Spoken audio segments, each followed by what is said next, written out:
partner për fatësues të medjave, në kuadër të serialit 2 vite në nënçmim vlen asgjë, sot të flasim për ndoshta dështimin më të madh të vlenit, dështimin e idesë europiane dhe mënyrës se si ky dështim po i dëmton shqiptarët. Ne shqiptarët në këtë shtet gjithmonë kemi qenë motori i orientimit euroatlantik. Kjo sepse Europa ka të bëjë me përkatësinë tonë, por dhe ka qenë gjithmonë i lidhur drejt për drejt me drejtat individuale dhe kolektive. Vlen doli para qytetarëve me një premtim shumë të qartë se do ta përshpejtoj rrugën europiane, se do të sjell energji të re, dinamik të re dhe kredibilitet të ri në Bruksel. Dhe se këtë do ta realizojmë brenda 6 muajve të parë të qeverisë së përbashkët me VMRO dhe Zname. 2 vite më vonë, rezultatet janë dëshpëruese. Shteti nuk ka bërë as edhe një hap të vetëm substancial drejt Bashkimit Evropian. Në vend të përshpejtimit, kemi stagnim. Në vend të reformave, kemi improvizime. Dhe në vend të agendës europiane, kemi politikë ditore. Kryesuesi i ri i Bashkimit Evropian Irlanda prezantoi agendën e re dhe vendi jonë është i vetmi që nuk përmendet fare.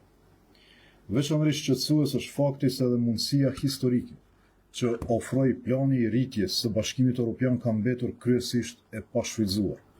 Në vend që shteti të ishte lider në rajon në zbatimin e reformave dhe shfrytëzimin e fondeve evropiane, sot kemi vonesa, realizim të pamjaftueshëm dhe mungesë të vullnetit mirëfillt reformues. Asnjë vizitë zyrtare e vlenit dhe përgjegjësve të tyre në përbëje në kryeshtetet e Bashkimit Evropian. Por humbjen më të madhe të agendës europiane e vlen u ka shkaktuar shqiptarëve, votuesve të vet dhe popullit. Dhe këtë nuk e themi ne, këtë e thot Brukseli, këtë e thot Parlamenti Evropian, i cili rikujton se rruga drejt Brukselit vazhdon të kalojë përmes Ohrit. Në raportin e tij të fundit, Parlamenti Evropian konstaton qartë regres dhe kërkon angazhim të ripërtrir politik për vazhdimin e rrugës evropiane. Ai kërkon respektim dhe zbatim të plotë të marrëveshjes së Ohrit dhe paralajmëron se besimi ndërretnik dhe parimi i barazisë nuk guxojnë të vihen në pikpyetje. Veçanërisht me rëndësi është fakti se Parlamenti Evropian ka kërkuar që institucionet të garantojnë respektimin e plotë të barazisë gjyqësore. Dhe kur Parlamenti Evropian dhe mbi 400 deputet atje detyrohen të kujtojnë institucioneve të këtij shteti që të respektojnë të drejtat tashmë të fituara të shqiptarëve, atëherë kjo është dëshmia më e fortë e dështimit të vlenit si përfaqësues politik në qeveri. Në të njëjtën linjë, Parlamenti Evropian shpreh shqetësim serioz dhe për ndikimet e jashtme në rritje, të cilët po e largojnë shtetin nga orientimi i tij evropian. Dhe në vend që Maqedonia e Veriut të jetë shembulli i një shteti të suksesshëm multietnik dhe faktori i stabilitetit në rajon, sot sërish hapen dilema për drejtimin e vet strategjik. Ky është një dështim i plot për shqiptarët. Ndërkohë që po humbim drejtat e fituara në shumë fusha, zëri evropian i shqiptarëve në qeveri është reduktuar në një asgjë të madhe. Dhe kjo asgjë ka emër. Ai emër është vlen. Shqiptarët këtë nuk e kanë votuar, nuk e pranojnë dhe në zgjedhjet e ardhshme kudo që të jenë, shqiptarët këtë do ta ndryshojnë. Faleminderit.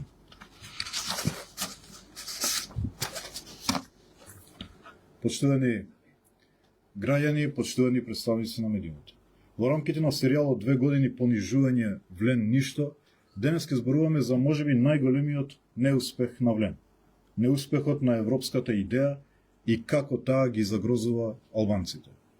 Ние албанците во оваа држава од секогаш сме биле двигателот на евроатлантската ориентација на земјата. Тоа е затоа што Европа е нашата припадност и идентитета, европската интеграција од секогаш била директно поврзана со индивидуалните и колективните права.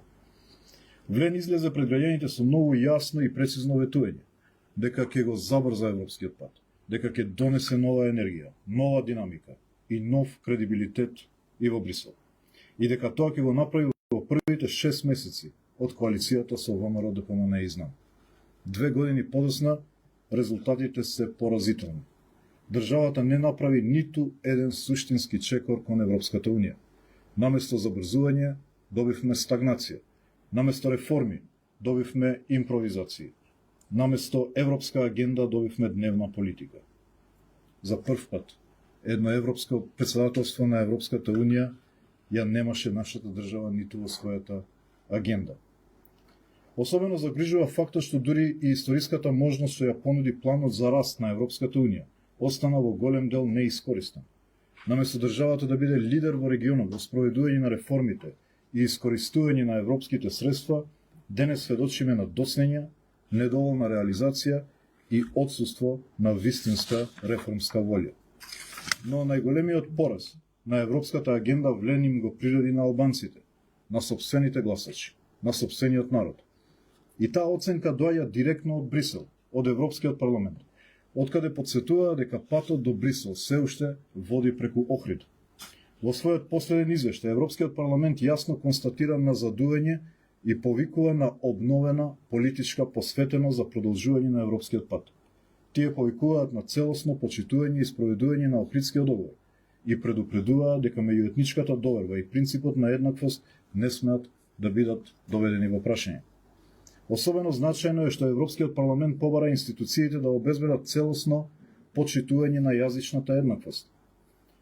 И кога Европскиот парламент мора да ги подсетува институциите во земјата, да ги почитуваат веќе стекнатите права на албанците, тогаш тоа е најсилниот доказ за неуспехот на влен како политички представник во владата. На иста линија, Европскиот парламент оди понатаму во извештајот, каде изразува сериозна загриженост за растичките надворешни влијанија кои ја оддалечуваат државата од нејзината европска интеграција. И наместо Северна Македонија да биде пример за успешна мултиетничка држава и фактор на стабилност во регионот, денес повторно се отвараат прашања за нејзината стратешка насока. Ова е целосен пораз за албанците. Додека паралелно се губат стекнатите права по повеќе основи, европскиот глас на албанците во владата е сведен, како што би рекол премиерот, на едно големо ништо. И ова ништо има своје име, а тоа е влен. Албанците тоа не го гласаат, албанците тоа не го прифаќаат. И на следните избори, кога и да се тие, албанците тоа ќе го променат. Благодарам на вниманието. Гурмани на се кени пијути. Повелете да го имате прашање. Океј.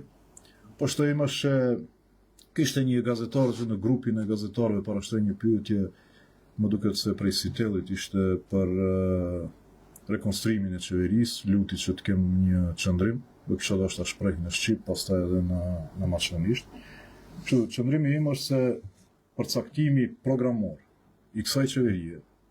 Ошт кад бъјме стагнимин е ругас, да блокимин е ругас европјане, dhe rishikimine një anshëm të marrëveshjes patësore të Ohrit dhe mos respektimin e vullnetit të popullit shqiptar dhe mashtrëninë e veriut.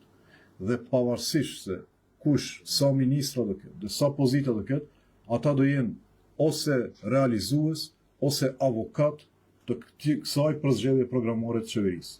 Blokimin evropian, rishikimin unilateral të marrëveshjes patësore, që do thotë reduktimin e statutit shqiptarëve në mashtrëninë e veriut, dhe mos respektimin e vullnetit. Kushdo nga ato ministra të emërohen ose të shkarkohen, ata do jenë vetëm vullnet i kryeministrit dhe i politikës partisë maqedone, po jo edhe vullnetit shqiptarëve të cilët në zgjedhjet parlamentare të vitit 2024 qartë nuk i dhanë mandat vlenit për t'i përfaqësuar ata. Значи, во однос на прашањето на новинарката од Сител за наш став по однос на најавената реконструкција на владата, сакам да кажам дека се виде во последниве 2 години дека програмска определба на оваа влада се 3 прашања. Блокирање на европскиот пат, унилатерална ревизија на мировниот Охридски договор и непочитување на волјата на албанскиот народ. Така да, каква и да е распределбата, кои да се тие министри кои што ќе бидат именувани или разрешени, тие се во функција или на извршители, или на адвокати на оваа програмска определба.